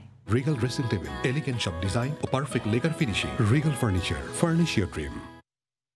সুনামগঞ্জের দোয়ারা বাজারে বন্যায় বিধ্বস্ত সড়ক ও সেতুটির কোনো সংস্কার হয়নি, ফলে গত 2 বছর ধরে সীমাহীন দুর্ভোগ নিয়ে চলাচল করছে সুনামগঞ্জের সদর, দোয়ারা বাজার ও ছাতক উপজেলার লক্ষাধিক মানুষ। ভাঙন কবলিত স্থানে 2টি নড়বড়ে বাঁশের সাঁকো দিয়ে জীবনের ঝুঁকি নিয়েই চলাচল করছেন শিক্ষার্থী ও এলাকাবাসী। স্থানীয় সরকার ও প্রকৌশল অধিদপ্তর জানায় শিগগিরই সেতু নির্মাণের কাজ শুরু হবে। সুনামগঞ্জ থেকে হিমাদ্রি শেখর ভদ্রের তথ্য ও এবাদুল হক রুজেলের ছবি নিয়ে রিপোর্ট। পরপর 4 বার বন্যার ধকলে পড়ে বেহাল দশা সুনামগঞ্জ দোয়ারবাজার ছাতক সড়কের নোয়াগাঁও এলাকার নির্মিত সেতু ও সড়কটির। সবশেষ 2020 সালের জুন মাসে ব্যাপকভাবে ক্ষতিগ্রস্ত হয়। উজান থেকে নেমে আসা পাহাড়ি ঢলে 500 মিটার সড়ক ও এর সংযোগ সেতুটি ধসে পড়ে। এতে ছাতকের সঙ্গে বিকল্প পথে সুনামগঞ্জে সরাসরি যান চলাচল বিচ্ছিন্ন হয়ে যায়। এরপর থেকেই স্থানীয়দের নির্মাণ করা 2টি বাঁশের সাঁকো দিয়ে জীবনের ঝুঁকি নিয়ে সাঁকো ও খেয়া নৌকায় করে মোটরসাইকেল পারাপার করছে মানুষ। অনেকেই বয়ে স্কুলে যায় না রেগুলার স্কুল ক্লাস আমরা ঠিক মতো করতে পারি না। প্রতি বছর একটা দুর্ঘটনা ঘটে, অনেক ছাত্ররা আছে স্কুলে আমরা ভর্তি হইতে পারলাম না। এখানে জায়গা আধা ঘন্টা, ডাক্তারও গেছি, ডাক্তারের টিকিট ধরতে পারছি না। গর্ভবতী মহিলা ডেলিভারি কে লইয়া যাই তুইলে আমরা এখন ডেলিভারি বাচ্চাও নষ্ট হয়ে মারা গেছে। সাধারণ মেঘ দিলে বৃষ্টি দিলে এই শাখনগুলো পিছলে হয়ে যায়। সুনামগঞ্জ এলজিইডি নির্বাহী প্রকৌশলী জানায় এরই মধ্যে সেতু ও সড়ক সংস্কারের একটি প্রস্তাব মন্ত্রণালয়ে জমা দেওয়া হয়েছে। প্রকল্পটি অনুমোদন হলেই শুরু হবে কাজ। টেন্ডার ইভ্যালুয়েশন রিপোর্ট অনুমোদন হওয়া মাত্রই আমরা ঠিকাদারের সাথে চুক্তিপত্র সম্পাদন করে আমরা পরবর্তী কার্যক্রম গ্রহণ করব। আশা করি আগামী 2-3 মাসের মধ্যে এটার কার্যক্রম কাজ শুরু হবে। সুনামগঞ্জ দোয়ারবাজার ছাতক সড়কের দৈর্ঘ্য 28 কিলোমিটার। সময় সংবাদ, সুনামগঞ্জ। পুলিশের সেবা গতিশীল ও আরও উন্নত করতে নানা পদক্ষেপ নেওয়া হয়েছে বলে জানিয়েছেন বরিশাল রেঞ্জের ডিআইজি আক্তারুজ্জামান। রোববার দুপুরে নগরের পুলিশ লাইসেন্স প্রেস কনফারেন্সে তিনি একথা বলেন। যে কোনো অপরাধকারীকে চিহ্নিত করে আইনের আওতায় আনতে ডিজিটাল মনিটরিং টুলস ব্যবহার করা হচ্ছে বলেও জানান পুলিশের এই ঊর্ধ্বতন কর্মকর্তা। বরিশালের পুলিশের বিভাগের সার্বিক কর্মকাণ্ডকে এই অটোমেশন করা, প্রযুক্তির সাহায্যে একদম আপডেট থাকা এবং সেগুলি রিপোর্টিং করা আমরা উদ্যোগ নেই। এবং প্রথম যখন উদ্যোগ নিয়ে প্রচুর আমাদের কাছে কমপ্লেন আসতো, কিন্তু এখন কিন্তু আমাদের কেউ কমপ্লেন করে না।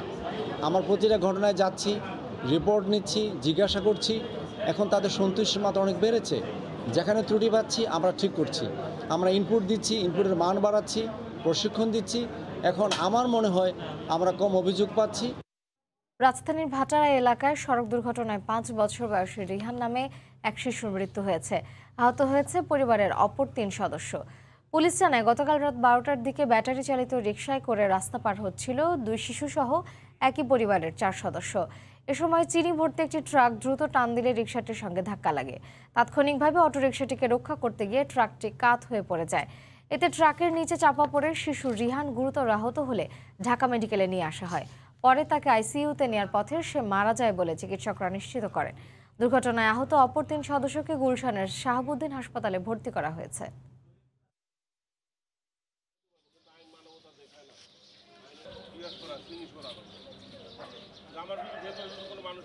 চার্জার রিক্সা নিয়ে রাস্তা পার হচ্ছিল একটা ফ্যামিলি মেম্বার 4 জন, 2টা বাচ্চা এবং মা বাবা। পার হওয়ার পথে এটা সবারটা রাস্তা ফাঁকা পাইছে, ট্রাক দিছে, চিনি ভর্তি ট্রাক দিছে, দ্রুত টান দিলে ওই যখন রিক্সাটা সামনে বেঁধে গেছে উনি হার্ট ব্রেক করছে। হার্ট ব্রেক করলে গাড়িটা ডাইনে করছে, পাশ কেটে গেছে। মানে হার্ট ব্রেক করলে যেমন ওই উল্টে গেছে, উল্টে যাওয়ার পরে বাচ্চা পড়ছে বস্তার নিচে। যশোরের চৌগাছায় মাকাপুর বল্লভপুর মাধ্যমিক বিদ্যালয়ের প্রধান শিক্ষকের বিরুদ্ধে নিয়োগে অনিয়মের অভিযোগ উঠেছে। তাকে বহিষ্কারের দাবিতে মানববন্ধন করেছে এলাকাবাসী। গতকাল দুপুরে মাকাপুর বল্লভপুর মাধ্যমিক বিদ্যালয় মাঠে আয়োজিত এ কর্মসূচিতে বিদ্যালয়ের শিক্ষক শিক্ষার্থী সহ এলাকার নানা শ্রেণী পেশার মানুষ অংশ নেন। এ সময় বক্তারা অভিযোগ করেন, দুর্নীতির কারণে পুলিশের চাকরি থেকে বরখাস্ত হন নূর ইসলাম। পরে মাকাপুর বল্লভপুর মাধ্যমিক বিদ্যালয়ের প্রধান শিক্ষকের চাকরি নেন। এরপর জালিয়াতির মাধ্যমে নিজের স্ত্রীকে সহকারী শিক্ষক ও ভাতিজাকে নৈশ প্রহরী পদে নিয়োগ দেন। অবিলম্বে তাকে বহিষ্কারের দাবি জানান এলাকাবাসী। মুন্সিগঞ্জের মাওয়া প্রান্তে পদ্মা সেতুর নদী শাসনের কাজ চলছে পুরোদমে। একই সঙ্গে বালুর বস্তা ও ব্লক ফেলে চলছে ড্রেজিং। পদ্মা সেতুর নদী শাসনে প্রায় 8,800 কোটি টাকার চুক্তির কাজের অগ্রগতি 86%। বিস্তারিত জানাতে এই মুহূর্তে সেখানে আছেন সহকর্মী নাসিরউদ্দিন উজ্জ্বল। সরাসরি চলে যাচ্ছি তার কাছে। উজ্জ্বল, শ্রেয়া, আপনি যেমনটি বলছিলেন যে মাওয়া প্রান্তে নদী শাসনের কাজ যেমন চলছে ব্যাপকভাবে, একই সঙ্গে কিন্তু সেতু চালু করার জন্যে যে যা যা দরকার একেবারে শেষ পর্যায়ে কিন্তু সেটি চলে এসছে। এবং আপনি জানেন যে রোডওয়ে স্ল্যাব এবং রেলওয়ে স্ল্যাব বসানোর পরে এখন কিন্তু সেখানে যেই কাজগুলো চলছে, রেলিং একেবারে শেষ পর্যায়ে এবং শেয়ার পকেট যেটি স্প্যানের সঙ্গে রোডওয়ে স্ল্যাবের যে যুক্ত হওয়ার বিষয়টি সেটিও কিন্তু সম্পন্ন হয়ে গিয়েছে।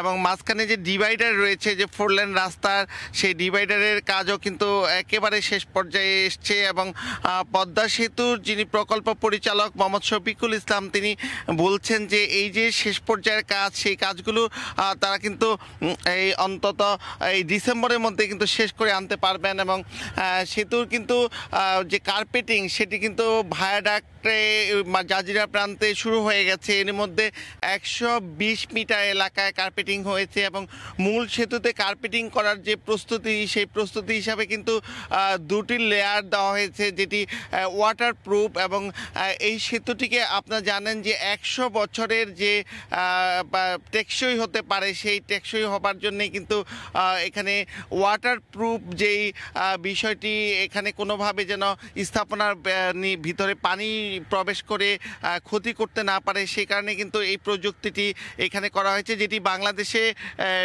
একেবারে বিরল। এবং সেই ওয়াটারপ্রুফ লেয়ারের উপরে কিন্তু কার্পেটিং লেয়ার দেওয়া হবে, যেটি 100 মিলিমিটার থিকনেস থাকবে। সেই কাজগুলো এখন করবার জন্য কিন্তু এই যে ওয়াটারপ্রুফ লেয়ার দেওয়া হচ্ছে। এবং পদ্মা সেতুর যে আপনি দেখছেন মাওয়া প্রান্তের যে ড্রেজিং চলছে, সেটি কিন্তু একেবারে এখানে 2.10 কিলোমিটার এলাকায় কিন্তু নদী শাসনের কাজ। এর আগেই 300 মিটার এলাকায় নদী শাসনের কাজ কমপ্লিট হবার পরে কিন্তু জাজিরা প্রান্তে এই নদী শাসনের কাজ ব্যাপকভাবে শুরু হয়। এখন কিন্তু আবার মাওয়া প্রান্তের এই নদী শাসনের কাজ শুরু হয়েছে, যেটি 1.80 কিলোমিটার এলাকায় এই নদী শাসন করবার জন্য কিন্তু ড্রেজিং চলছে, যেটি আপনি বলছিলেন যে এই নদীর স্লোপ তৈরি করে এবং বালুর বস্তা ফেলার প্রস্তুতি নেওয়া হচ্ছে এবং সেই কাজটি কিন্তু একেবারে পদ্মা সেতুর স্টার্টিং পয়েন্ট থেকে কিছুটা উজানে এবং কিছুটা ভাটি মিলে এই 1.80 কিলোমিটার, এরই মধ্যে কিন্তু জাজিরা প্রান্তে যে প্রায় 12 কিলোমিটার এলাকায় নদী শাসনের কাজ, তার মধ্যে কিন্তু 11 কিলোমিটারের কাজই সম্পন্ন হয়ে গেছে। সেখানে কিন্তু মাত্র 1 কিলোমিটারের কাজ বাকি আছে, সেই কাজগুলো চলছে এবং যেটি পদ্মা সেতুর যে 8,000 কোটি টাকারও বেশি চুক্তি মূল্যের যেই প্রকল্পটি, যেটি বিশ্ব রেকর্ড, এবং সেই প্রকল্পটি কিন্তু এই বর্ষা মৌসুমের আগেই সম্পন্ন করবার কথা জানিয়েছেন কর্তৃপক্ষ। এবং এই নদী শাসনের বাইরে যেই কাজগুলো রয়েছে, যে মূল সেতু, এবং এই মূল সেতুর মধ্যে কিন্তু 95% কাজ সম্পন্ন হয়ে গেছে। এছাড়া যে এই পদ্মা সেতুর নিচতলায় যেদিক দিয়ে রেল চলাচল করবে তার পাশ দিয়ে কিন্তু গ্যাস লাইনের কাজ চলছে ব্যাপকভাবে। এই জাজিরা প্রান্ত থেকে গ্যাস লাইনের কাজ শুরু হলেও কিন্তু এবার মাওয়া প্রান্ত থেকেও গ্যাস লাইনে সংযোগ শুরু হচ্ছে। এবং আপনারা জানেন যে দুই প্রান্তে একেবারে সবশেষ খুঁটি যেটি রয়েছে 42 নম্বর খুঁটির নিচে একটি স্টেশন থাকবে, এবং মাওয়া প্রান্তেও কিন্তু 1 নম্বর খুঁটির নিচে আরেকটি এরকম সাব স্টেশন থাকবে, যার সঙ্গে নারায়ণগঞ্জের যে নাঙ্গলবন্দর থেকে গ্যাস লাইন এসে যুক্ত হবে এই মাওয়ার 1 নম্বর খুঁটির স্টেশনের সাথে। এবং এখান থেকে কিন্তু গ্যাস চলে যাবে দক্ষিণাঞ্চল, এবং কোটি কোটি মানুষের এই যে আশা আকাঙ্ক্ষা সেটি প্রতিফলন ঘটাবে। এবং এই পদ্মা সেতুর যে কাজগুলো চলছে, যেটা কি বহুমুখী সেতু বলা হচ্ছে, সড়ক পথ, রেলপথ ছাড়াও যে গ্যাস লাইন যাচ্ছে, পাশাপাশি কিন্তু বিদ্যুৎ লাইন, যেটি বাংলাদেশের যে রামপাল তাপ বিদ্যুৎ কেন্দ্র থেকে যে সরাসরি রাজধানী সহ সব জায়গায় বিদ্যুৎ সরবরাহের জন্য কিন্তু এখানে এই যে হাই ভোল্টেজ বিদ্যুৎ যাওয়ার জন্য ভিন্ন করে কিন্তু টাওয়ার বসানো হচ্ছে, সেটিও কিন্তু এই প্রকল্পের আওতায় রয়েছে।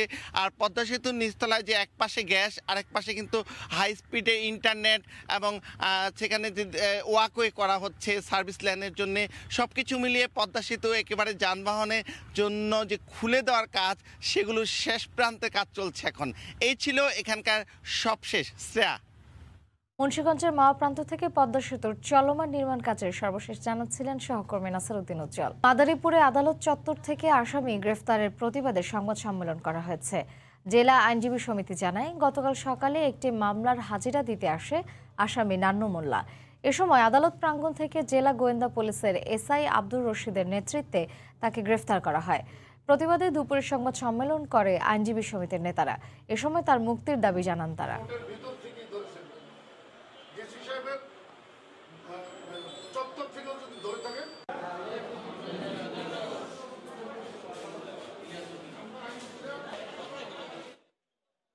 রাজবাড়ীতে দখল করে নেওয়া জমি উদ্ধারের দাবিতে জেলা প্রশাসক বরাবর মানববন্ধন ও স্মারকলিপি পেশ করেছে ভূমিহীনরা। রোববার সকালে ভুক্তভোগী ভূমিহীনরা রাজবাড়ী জেলা প্রশাসকের কার্যালয়ের সামনে এক মানববন্ধন কর্মসূচি শেষে জেলা প্রশাসকের কাছে এই স্মারকলিপি পেশ করেন। ভূমিহীনরা দাবি করেন, রাজবাড়ীর বালিয়াকান্দি উপজেলার নারুয়া ইউনিয়নের কোনা গ্রামে গড়াই নদী জেগে ওঠা চরের 9.5 একর জমি 38 জনকে চাষাবাদের বন্দোবস্ত করে দেন রাজবাড়ীর জেলা প্রশাসন। এরপর থেকে প্রতি বছর শুকনো মৌসুমে ভূমিহীন হিসেবে চাষাবাদ করে আসছে। এই বছর চর জেগে ওঠার পর এলাকার প্রভাবশালী শাহাদাত মণ্ডল ও খোরশেদ মণ্ডল সহ তাদের অন্যান্য সহযোগীরা জোরপূর্বক 38 জন ভূমিহীনদের 9.5 একর জমি দখল করে নিয়েছে। শাহাদাত মণ্ডল গংরা এলাকার প্রভাবশালী হওয়াতে তাদের বিরুদ্ধে কেউ কথা বলতে সাহস পায় না বলেও স্মারকলিপিতে উল্লেখ করেন ভূমিহীনরা। দিনাজপুরে কৃষকদের দেয়া হলো 28 লাখ টাকা ভর্তুকি মূল্যে চাষ ও মাড়াই মেশিন সহ আধুনিক কৃষি যন্ত্রপাতি।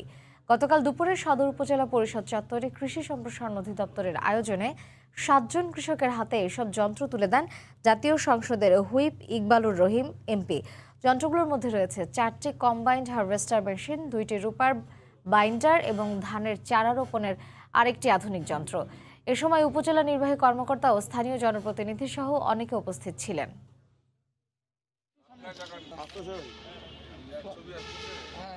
মানুষের ভেতরের ক্রোধ জেগে উঠলেই কেবল পরিবেশকে বাঁচানো সম্ভব বলে মনে করেন সুইডেনের জলবায়ু আন্দোলনকারী গ্রেটা থানবার্গ। COP26-কে সামনে রেখে বিবিসিকে দেয়া এক সাক্ষাৎকারে এই মন্তব্য করেন তিনি।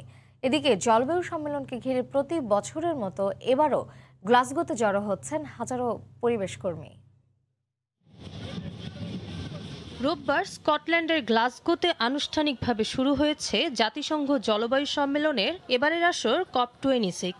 একই দিনে ইতালির রোমে পর্দা নামে G20 শীর্ষ সম্মেলনের। তবে G20 নেতাদের পক্ষ থেকে এবারের সম্মেলন সফল বলে দাবি করা হলেও পরিবেশ রক্ষায় বিশ্ব নেতাদের কাছ থেকে বাস্তব কোনো প্রতিশ্রুতি আসেনি বলে অভিযোগ পরিবেশবাদীদের। আর তাই জলবায়ু পরিবর্তন মোকাবেলায় বিশ্ব নেতাদের নীরব ভূমিকার প্রতিবাদে গ্লাসগোতে জড়ো হয়েছেন হাজার হাজার আন্দোলনকারী। আছেন সুইডিশ পরিবেশ কর্মী গ্রেটা থানবার্গও।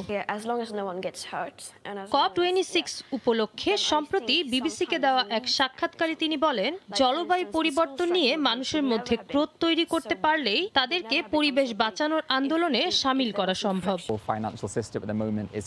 জলবায়ুর পরিবর্তন নিয়ে বিভিন্ন দেশের সরকারের প্রতিশ্রুতিগুলো আরো জোরালো হওয়া উচিত ছিল। প্রতি বছরই সম্মেলন হয়, কিন্তু এতে কোনো কার্যকর ফল হচ্ছে না।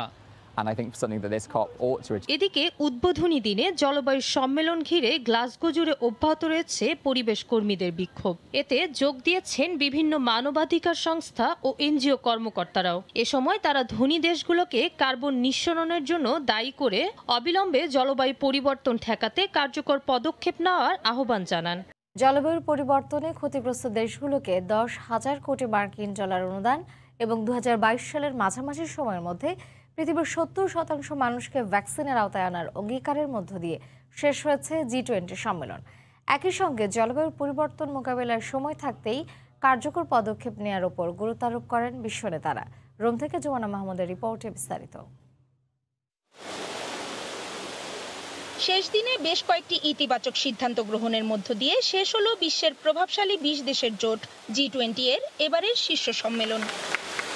রোমে অনুষ্ঠিত এই সম্মেলনের সমাপনী দিনে স্বভাবতই প্রাধান্য পায় জলবায়ু পরিবর্তন ইস্যু। এতে চলতি বছরের মধ্যে কয়লা চালিত বিদ্যুৎ কেন্দ্রের জন্য আর্থিক সহায়তা বন্ধে একমত হন বিশ্ব নেতারা। এছাড়াও 2030 সালের মধ্যে বৈশ্বিক উষ্ণতা বৃদ্ধির হার 1.5 ডিগ্রি সেলসিয়াসে নামিয়ে আনার বিষয়ে নীতিগত সিদ্ধান্ত হয়। পাশাপাশি 2050 সালের মধ্যে তা শূন্যের কোঠায় নামিয়ে আনার বিষয়েও অঙ্গীকার করেন G20 নেতারা।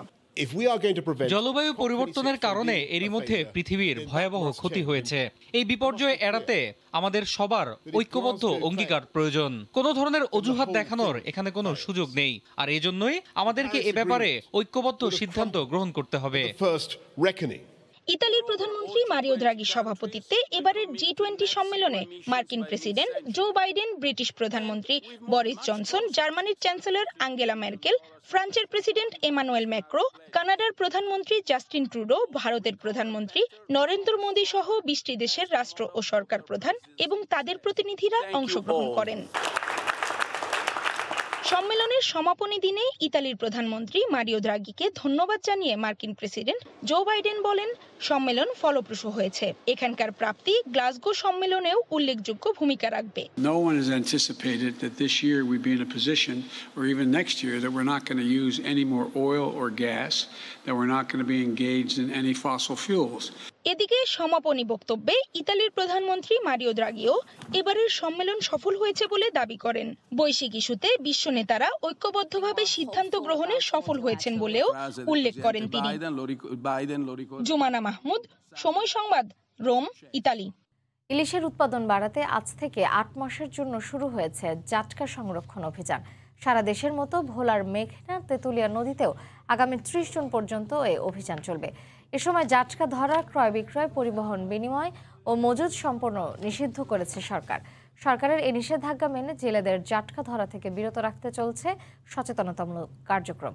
পাশাপাশি আইন অমান্যকারীদের বিরুদ্ধে পরিচালনা করা হবে সমন্বিত অভিযান। নাসির উদ্দিন লিটনের তথ্য ও উৎপল দেবনাথের ছবি নিয়ে রিপোর্ট। আজকের জাটকাই আগামী দিনের রূপালী ইলিশ। তাই দেশের সবচেয়ে সুস্বাদু মাছ ইলিশের উৎপাদন বাড়াতে সোমবার থেকে শুরু হয়েছে জাটকা রক্ষা অভিযান। চলবে আগামী 30 জুন পর্যন্ত। এই সময় 10 ইঞ্চির ছোট সকল জাটকা ধরা, ক্রয় বিক্রয়, পরিবহন ও মজুত আইনত দণ্ডনীয় অপরাধ। জাটকা রক্ষায় স্থানীয় প্রশাসন, কোস্টগার্ড, নৌ পুলিশ ও মৎস্য বিভাগের সমন্বয়ে চালানো হবে অভিযান। নদীতে ইলিশের বাঁধা জাটকা দুই সরকার রক্ষা না করে তাহলে আমরা বড় ইলিশ ধরতে পারবো না।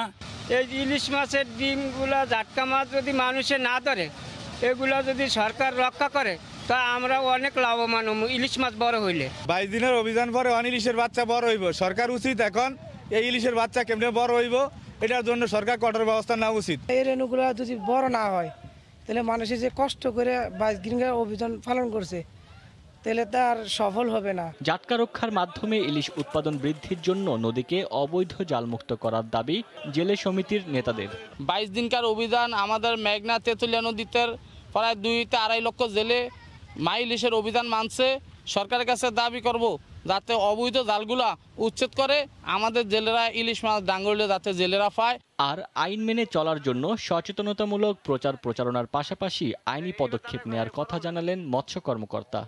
প্রচারণা করেছি, ব্যানার টাঙিয়েছি, লিফলেট বিতরণ করেছি এবং জেলেদের মাঝে বিভিন্ন জেলে পল্লী যেগুলো আছে সেখানে আমরা অ্যাওয়ারনেস প্রোগ্রাম, জনসচেতনমূলক প্রোগ্রাম করেছি। প্রতি বছর আমরা অভিযান পরিচালনা, এবছর আমরা অভিযান পরিচালনা করব। জাটকা সংরক্ষণের আওতায় জেলায় নিবন্ধিত 1,47,000 জেলেকে পর্যায়ক্রমে খাদ্য সহায়তার আওতায় আনা হবে। আর চলতি বছর জেলায় ইলিশ উৎপাদনের লক্ষ্যমাত্রা নির্ধারণ করা হয়েছে 1,78,000 মেট্রিক টন। সময় সংবাদ, ভোলা। আজ থেকে 30 জুন পর্যন্ত দীর্ঘ 8 মাস জাটকা শিকারে নিষেধাজ্ঞা জারি করেছে মৎস্য বিভাগ। এতে দুশ্চিন্তায় পড়েছেন উপকূলীয় জেলেরা। এ বিষয়ে জানাতে বরগুনার বিষখালী নদীর তীরে আছেন সহকর্মী সাইফুল মিরাজ। সরাসরি চলে যাচ্ছে তার কাছে। সাইফুল,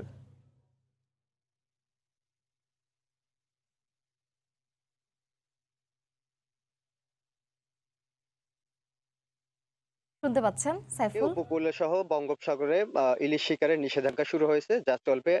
জাটকা শিকারের নিষেধাজ্ঞা শুরু হয়েছে, যা চলবে আগামী 30 জুন পর্যন্ত। এই 8 মাসের মধ্যে মূলত ফেব্রুয়ারি, মার্চ, এপ্রিল এবং মে, এই 4 মাস জেলেদের 30 কেজি করে ভিজিএফ চাল সহায়তা প্রদান করা হবে। এছাড়া সরকারের পক্ষ থেকে আর কোনো সহায়তা প্রদান করা হয় না। শ্রেয়া, আপনাকে জানিয়ে রাখি, বরগুনার আমি এই মুহূর্তে দাঁড়িয়ে আছি বরগুনার বিষখালী নদীর তীরে। মূলত এটিও একটি অভয় আশ্রম। এখানেও জেলেরা ইলিশ শিকার করে থাকেন এবং বিষখালীতে বিপুল পরিমাণ ইলিশ পাওয়া যায়। তো জেলেরা বলছেন যে নিষেধাজ্ঞাকালীন এই সময় জেলেদের যে সহায়তা করার কথা রয়েছে সরকারের, সেটিকে তারা পুনর্বিবেচনার দাবি জানিয়েছেন। শ্রেয়া, আপনাকে যদি বলতে চাই, এই জাটকা সংরক্ষণের এই কার্যক্রমের সময়ে 10 ইঞ্চি সাইজের ছোট ইলিশ শিকার করা সম্পূর্ণ নিষিদ্ধ। এছাড়াও এই নিষেধাজ্ঞাকালীন সময়ে 6.5 সেন্টিমিটারের ফাঁকার ছোট জাল নদীতে ফেলে মাছ ধরাটাও সম্পূর্ণ নিষিদ্ধ। তো আমাদের সঙ্গে এই মুহূর্তে উপস্থিত রয়েছেন বরগুনা জেলা মৎস্য কর্মকর্তা জনাব বিশ্বজিৎ দেব। জনাব বিশ্বজিৎ, আপনার কাছে জানতে চাইবো যে উপকূলে যে ইতিমধ্যে যে ইলিশ শিকার করা হয়েছে তার সিংহভাগই হচ্ছে জাটকা, এটা জেলেরা বলছেন এবং মৎস্য বিএফডিসি কর্মকর্তারা বলছেন। তো সেক্ষেত্রে আজ থেকে শুরু হচ্ছে জাটকা রক্ষার কার্যক্রম, এটি কতটা কাজে আসবে? পাশাপাশি জেলেদের এই নিষেধাজ্ঞাকালীন সময়ে যে সহায়তা দেওয়া হচ্ছে, এটি নিয়ে এই সিদ্ধান্তটিকে পুনর্বিবেচনার দাবি জানিয়েছেন জেলেরা। তো এক্ষেত্রে আপনাদের কি কোনো পরিকল্পনা আছে কিনা? ধন্যবাদ। আসলে আপনি যেটা বলছেন জাটকা, আসলে জাটকা না, এটা ছোট আকারের ইলিশ। তো আসলে এবার কিন্তু ইলিশের যে মৌসুম গেল, এই ইলিশের মৌসুমে কিন্তু আমাদের বড় ইলিশের পাশাপাশি ছোট ইলিশও আসছে, অর্থাৎ 450 গ্রাম 500 গ্রাম সাইজের যে ইলিশগুলো, সেগুলো কিন্তু প্রচুর পরিমাণ ধরা পড়ছে। এটা কিন্তু একটা সুস্পষ্টভাবে ইঙ্গিত করে যে এই যে বিগত যে আমরা জুন পর্যন্ত জাটকা কার্যক্রম বাস্তবায়ন করলাম, সে বাস্তবায়নের ফলে কিন্তু এই ইলিশের আধিক্য বেড়েছে এবং ইলিশের আধিক্য পরিমাণ দুটোই কিন্তু অনেক পরিমাণে বেড়েছে। তো পাশাপাশি আমরা এই যে আপনারা দেখতে পাচ্ছেন নদী, মোহনা এবং সাগরে আমাদের যে ফিশিং এফোর্ট যেটা আমরা বলি, অর্থাৎ নদী, জাল, নৌকা, জেলে, এর সংখ্যাটাও কিন্তু প্রচুর পরিমাণে বেড়েছে। তো এটা আমরা আসলে মৎস্য অধিদপ্তরের যে MCS সিস্টেম আছে, এটার মাধ্যমে আমরা কন্ট্রোল করার চেষ্টা করছি। পাশাপাশি আমাদের যে ইলিশ সম্পদ উন্নয়ন ব্যবস্থাপনা প্রকল্প আছে, সেই প্রকল্পের মাধ্যমে আমরা এই ইলিশ জেলেদের জন্য বিকল্প কর্মসংস্থানের ব্যবস্থা করছি। এটা আমাদের যে এই যে ইলিশের যে আমাদের এই বরগুনা অঞ্চল ইলিশের একটি বিচরণ এলাকা, জাটকা এবং ইলিশ উভয়ের জন্য। তো আমাদের আজকে 1 নভেম্বর থেকে আমরা জাটকা রক্ষা কার্যক্রম আমরা শুরু করেছি। ইতিমধ্যে আমরা বিভিন্ন প্রচারণা করেছি যে 10 ইঞ্চি সাইজের ছোট আকারের কোনো জাটকা বা ইলিশ যেটা জাটকা, এটা আপনারা ধরতে পারবেন না। পাশাপাশি জালের যে 6.5 সেন্টিমিটার নিচে কোনো ধরনের জাল আমরা নদীতে বা সাগর মোহনায় আমরা ব্যবহার করতে দিব না। তো যেটা হচ্ছে যে আমরা যদি এই ইলিশটাকে আমরা যদি সুযোগ না দিই ধরার মানে বেড়ে ওঠার, তাহলে কিন্তু এই বছরের জাটকাগুলো ছোট আকারে 450-500 গ্রামের যে ইলিশগুলো এগুলো কিন্তু জেলেরা ধরে ফেলবে। এই জন্য আমরা বিকল্প কর্মসংস্থানের মাধ্যমে এই ফিশিং প্রেশারটা কমানোর জন্য আমরা ইলিশ সম্পদ উন্নয়ন ব্যবস্থাপনা প্রকল্প এবং সাস্টেনেবল কোস্টাল মেরিন ফিশারিজ প্রকল্পের মাধ্যমে জেলেদের জন্য আমরা এই ব্যবস্থাগুলো করছি। ধন্যবাদ। আমরা শুনছিলাম বরগুনা জেলা মৎস্য কর্মকর্তা বিশ্বজিৎ কুমার দেবকে। তো এই ছিল জাটকা সংরক্ষণের কার্যক্রমের বিষয়ে বরগুনা থেকে সবশেষ। বরগুনার বিষখালী নদী থেকে জাটকা সংরক্ষণের সর্বশেষ জানাচ্ছিলেন সহকর্মী সাইফুল মিরাজ। সুইডেনে বাংলাদেশি সংগঠন SMS এর উদ্যোগে প্রথমবারের মতো শীতকালীন মেলার আয়োজন করা হয়েছে। বাংলাদেশি নানা খাবার, শীতকালীন বাহারি স্বাদের পিঠা আর সাংস্কৃতিক অনুষ্ঠান মেলাকে করে তুলেছে আরও প্রাণবন্ত। সুইডেন থেকে শফিউল আলমের রিপোর্টে বিস্তারিত। করোনা মহামারীর কারণে দীর্ঘদিন ধরে দেশীয় উৎসব আয়োজন থেকে বঞ্চিত ছিলেন সুইডেনে বসবাসরত প্রবাসী বাংলাদেশিরা। তবে বিধিনিষেধের শিথিলতা আসার পর থেকে প্রতিনিয়তই বাংলাদেশিদের উদ্যোগে নানা ধরনের উৎসব আয়োজন চলছে দেশটিতে। বাংলাদেশিদের পরিচালিত সংগঠন SMS এর উদ্যোগে সম্প্রতি দেশীয় শীতকালীন মেলার আয়োজন করা হয়েছে।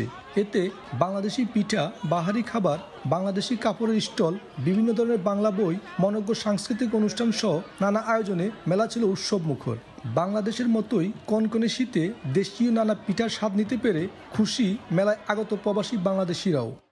খুব ভালো আয়োজন, রিয়েলি অ্যাপ্রিসিয়েট দ্যাট, যে এত ব্যস্ততার মধ্যে এত স্বল্প সময়ের মধ্যে এত সুন্দর একটা আয়োজন, খুবই ভালো লাগছে। অনেক বাঙালি আসছে, আসলে কালচারাল প্রোগ্রাম তো স্টকহোমে দেখা যায় না, তো এই জন্য ঘুরতে আসা কি ভালোই লাগতেছে দেখে। আমরা যা আশা করেছিলাম তার থেকেও বেশি আমরা সাড়া পেয়েছি। এখানে খাবারের স্টল আছে, এখানে বইয়ের স্টল আছে, তারপরে কাপড় চোপড়ের স্টল আছে, একটা সংক্ষিপ্ত সাংস্কৃতিক অনুষ্ঠানও হয়েছে।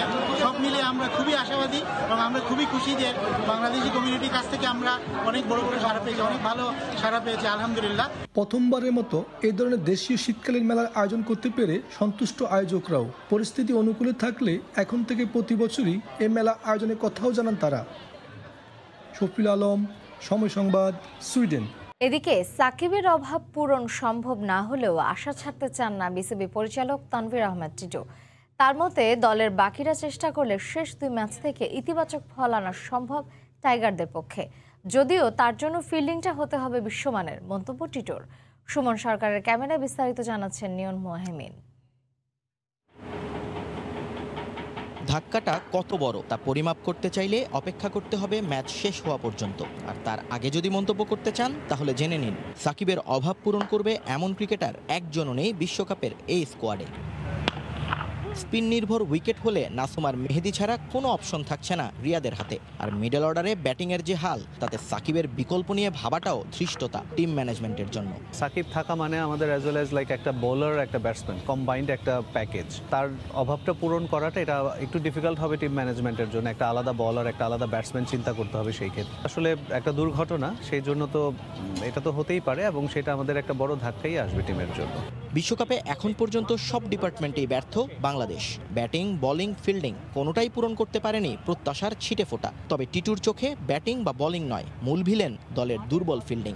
সঙ্গে অতিরিক্ত কথা বলাটাকেও বাদ দেননি তিনি। ব্যাটিং যতটুকু এক্সপেক্টেড ছিল অতটুকু না হলেও 90% পর্যন্ত বা 80% পর্যন্ত আমরা কিন্তু সেটা পেয়েছি।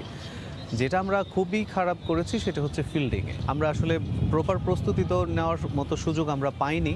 মেন্টালি আমাদের যেই প্রেশারটা প্লেয়ারদের ছিল, লাইক এমন একটা সিচুয়েশন তৈরি হয়ে গেছে কিছু কন্ট্রোভার্সিয়াল কাজের জন্য, কন্ট্রোভার্সির জন্য। এটা কিন্তু একটা অনেক বড় মাইন্ড প্রেশার চলে এসেছিল। নিজে সাবেক ক্রিকেটার, এখন আবার বোর্ড পরিচালক, তাই চাইলেও আশা ছাড়তে পারছেন না পুরোপুরি। শেষ 2 ম্যাচ কঠিন হবে মানলেও আশা করছেন একটা জয়ের।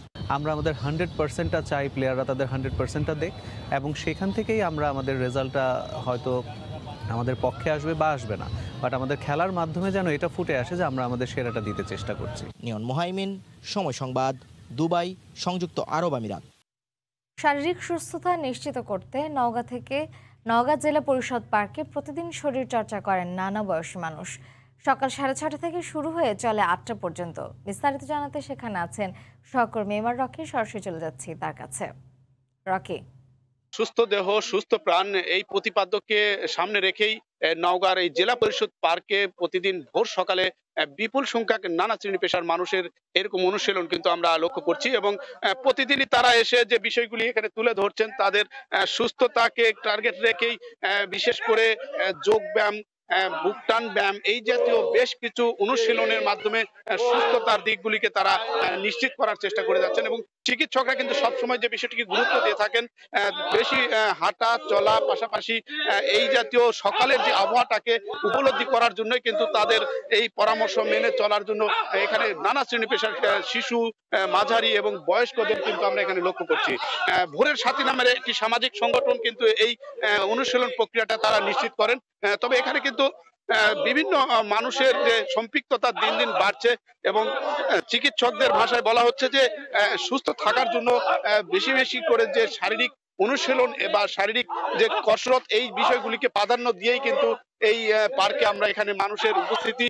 আরেকটি বিষয় হলো যে বর্তমান সময়ে যে বিষয়টিকে অধিক গুরুত্ব দেওয়া হচ্ছে যে হৃদরোগ থেকে সুস্থ থাকা এবং যেভাবে এই সুস্থ দিন দিন আমাদের দিক থেকে ঘাটতি পড়ছে অধিক মাত্রায় কায়িক পরিশ্রম যে কমে আসার কারণে কিন্তু এই শারীরিক যে মেদ বা শারীরিক যে মোটা হওয়ার প্রবণতা এটা কিন্তু বাড়ার যে একটা বড় উপর কেন্দ্র হিসাবে ধরা হচ্ছে। এই জায়গাগুলি থেকে কিন্তু চিকিৎসকদের ভাষায় অনুশীলনের এবং তারা পরামর্শকে নিশ্চিত করতেই প্রতিদিন ভোরে কিন্তু আমরা এই পার্কে বিভিন্ন মানুষের উপস্থিতি লক্ষ্য করছি। তো এই জাতীয় অনুশীলনকে লক্ষ্য রেখে কিন্তু প্রতিদিন দিন দিন বাড়ছে মানুষের সম্পৃক্ততা এবং সুস্থতার জন্য বিভিন্ন যে কলাকৌশলগুলো রয়েছে এখানে কিন্তু তারা তুলে ধরছেন এবং এখানকার যারা উপস্থিত হয়েছেন যারা এখানে অনুশীলনে সম্পৃক্ত হয়েছেন তারা বলছেন যে স্বাভাবিক প্রক্রিয়ায় গেল 10 দিন বা 15 দিনের মাধ্যমে তাদের এই অনুশীলনের সুস্থতার বিভিন্ন প্রক্রিয়া কিন্তু তারা উপলব্ধি করেন এবং তারা কিন্তু অনেকটাই নিজেদেরকে শারীরিক একটা ফিট মনে করছেন। তবে জেলা পরিষদের এই পার্কটি কিন্তু বিভিন্ন সমস্যায় জর্জরিত। স্থানীয় ভুক্তভোগীরা বলছেন এই পার্কের জায়গাটি অনেকটা ছোট হওয়ার কারণে কিন্তু তাদের দিক থেকে যে পরিমাণ মুক্ত বায়ু গ্রহণের যে সুযোগ তা কিন্তু অনেকটাই উপেক্ষিত থাকছে।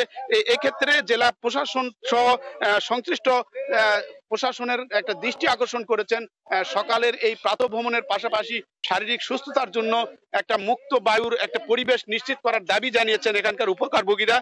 তবে এখানে যে বিষয়টিকে আমরা দেখতে পাচ্ছি প্রতিদিন ভোরেই একটা মিলন মেলায় পরিণত হচ্ছে। অসংখ্য মানুষ আসছেন, তারা তাদের এই যোগব্যায়াম শারীরিক এবং যেসব কলাকৌশল গুলো রয়েছে মনের দিক থেকে একটা পরিবেশ সুস্থ পরিবেশের জন্য তাদের ভোর সকালে উঠে তারা কিন্তু এই প্রাতঃভ্রমণের পাশাপাশি তাদের এই অনুশীলনটা বা শারীরিক চর্চাটা কিন্তু চালিয়ে যাচ্ছেন।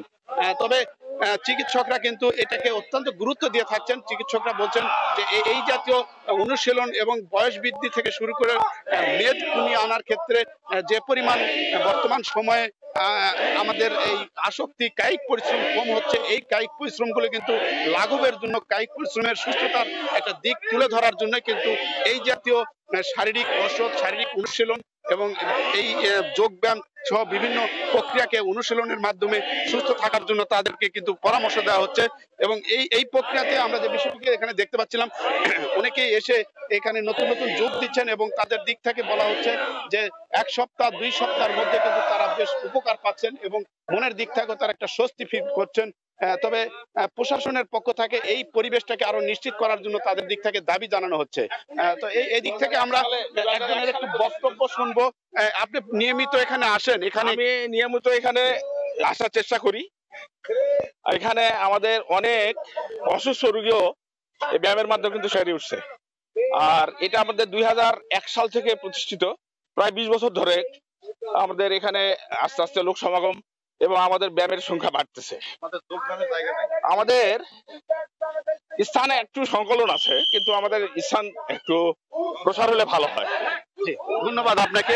বলছিলেন এখানকার যিনি একজন নিয়মিত অনুশীলনের মাধ্যমে শারীরিক সুস্থতার একটা প্রক্রিয়াকে হাতে নিয়েছেন এবং এই জায়গাতে বিশেষ করে আমরা লক্ষ্য করছিলাম যে তরুণ তরুণী নানা বয়সের মানুষের কিন্তু সম্পৃক্ততা এখানে তৈরি হয়েছে এবং এইখানে একজন গাইডার হিসাবে একজন চিকিৎসক রয়েছেন, নিয়মিত প্রেশার মাপা, নিয়মিত ওজন মাপা, এই প্রক্রিয়ার মাধ্যমে কিন্তু তাদের যে দিন প্রতিদিন তাদের যে একটা অবস্থান সেটাকে কিন্তু নিশ্চিত করা সম্ভব হচ্ছে। তবে জেলার এই পার্ক ছাড়া কিন্তু অন্যান্য জায়গাগুলোতে এইরকম একটি প্রক্রিয়াকে হাতে নেওয়ার জন্য দাবি জানিয়েছেন এবং একটা সুস্থ পরিবেশ নিশ্চিত করার জন্য তারা কিন্তু বরাবরই এখানে আহ্বান নিয়ে আসছে। এই জাতীয় কর্মসূচিতে তাদের একদম স্বেচ্ছাশ্রমের মাধ্যমে এই প্রক্রিয়াকে অন্তত 16টি যোগব্যায়াম থেকে শুরু করে শারীরিক চোখের ব্যায়াম, মুখের ব্যায়াম, এই জাতীয় কর্মকাণ্ডকে তারা কিন্তু প্রাধান্য দিচ্ছে এবং একেবারে তাদের দিক থেকে গাইডার হিসাবে কিন্তু তুলে ধরা হয়েছে এবং নিয়মিত এই অনুশীলনের মাধ্যমে সুস্থ দেহ, সুস্থ প্রাণের যে দিকগুলি রয়েছে তা ফুটিয়ে তোলার জন্য এবং সুস্থ থাকার জন্য তারা চেষ্টা চালিয়ে যাচ্ছেন। তো এই ছিল নওগাঁর মুক্তির মোড়ের জেলা পরিষদ পার্কের অনুশীলনের খবর আমার কাছে। নওগাঁ থেকে এতক্ষণ আমাদের সঙ্গে যুক্ত ছিলেন সহকর্মী এমআর রকি। টি-20 বিশ্বকাপ কভার করতে সংযুক্ত আরব আমিরাতে যাওয়া বাংলাদেশি সাংবাদিকদের সঙ্গে মতবিনিময় সভা করেছে বাংলাদেশ সমিতি শারজাহ। এই প্রথমবারের মতো সংযুক্ত আরব আমিরাতে অনুষ্ঠিত হচ্ছে আইসিসি বিশ্বকাপ। এই মেগা ইভেন্ট কভার করতে বাংলাদেশ থেকে আরব আমিরাতে যান অর্ধশতাধিক সাংবাদিক। তাদের নিয়ে একটি স্থানীয় গণমাধ্যমের সহায়তায় আয়োজন করা হয় মতবিনিময় সভার, যেখানে তুলে ধরা হয় বাংলাদেশ সমিতি শারজাহর নানা কর্মকাণ্ড। আরব আমিরাতে বসবাসরত বাংলাদেশিদের নানা সমস্যার সমাধানে অগ্রগণ্য ভূমিকা পালন করছে তারা। 1974 সালে জাতির জনক বঙ্গবন্ধু শেখ মুজিবুর রহমানের সহায়তায় স্থাপিত হয় বাংলাদেশ সমিতি শারজাহ। অনুষ্ঠানে সভাপতিত্ব করেন বাংলাদেশ সমিতির সভাপতি আবুল বাশার। সম্মানিত অতিথি হিসেবে উপস্থিত ছিলেন ওয়ার্ল্ড এনআরবি অ্যাসোসিয়েশনের প্রেসিডেন্ট মাহতাবুর রহমান নাসির ও সমিতির সাধারণ সম্পাদক শাহ মাকসুদ।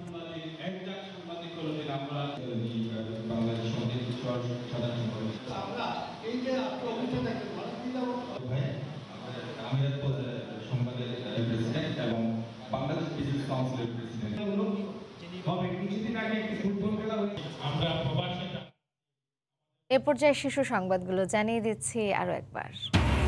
ভবঘুরে কিংবা পাগল নয়, কুমিল্লায় ধর্ম অবমাননায় প্রধান অভিযুক্ত ইকবাল অত্যন্ত বিচক্ষণ, দাবি সিআইডির।